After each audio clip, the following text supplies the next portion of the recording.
사건이 커지지 않았다면 그대로 높은 금리로 대출을 지금까지 사용하고 있었을 수도 있다는 거겠죠. 대출을 받았던 은행이더라도 다른 지점을 방문하시면 신기하게도 한도가 문제없이 나오는 경우가 있을 수 있다는 거죠.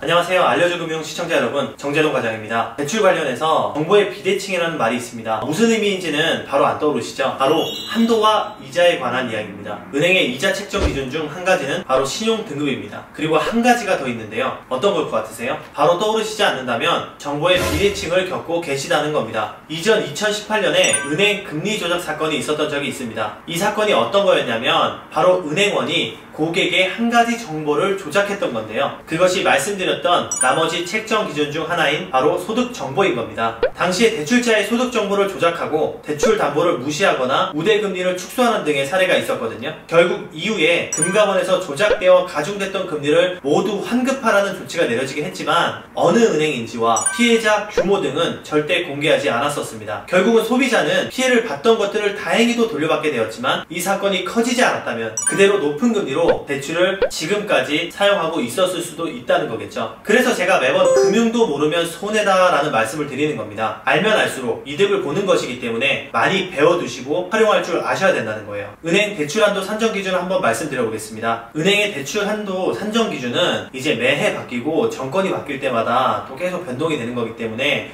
은행에서 일반인 직장인 기준으로 연봉 대비 100%가 나온다고 가정을 한번 해보겠습니다. 일반 직장인 연봉 4천만 원이신 분이 2천만 원의 기대출을 가지고 있었다고 가정합시다. 그래서 대출이 1,000만 원 정도가 더 필요해서 은행에 갔어요. 이분이 지금 현재 연봉의 50% 정도밖에 지금 쓰고 계시지 않으니까 2천만 원 정도의 추가 한도가 더 나오는 상황인 겁니다.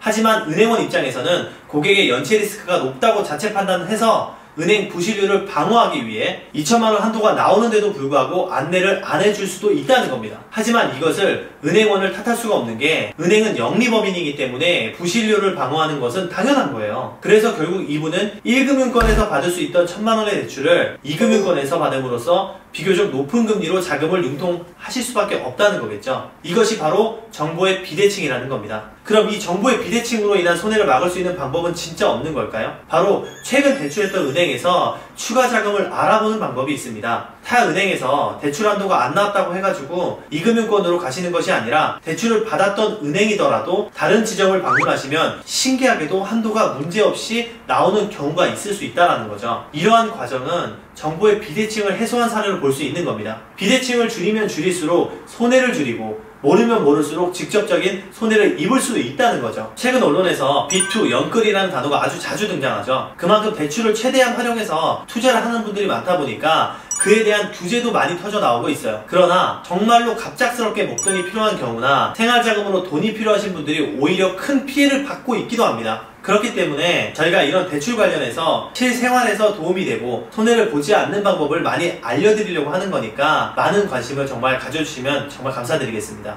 오늘은 좀 무거운 주제를 다뤘던 만큼 조금 진중하게 또 영상 촬영을 했는데 오늘 영상이 또 도움이 되셨다면 좋아요와 구독, 알람 설정까지 해주시면 저희에게 정말 큰 도움이 될 것 같습니다. 저는 다음번에도 여러분들이 정말 필요로 하는 정보, 돈이 되는 정보로 찾아뵐 수 있도록 하겠습니다. 지금까지 알려줘 금융의 정재동 과장이었습니다. 감사합니다.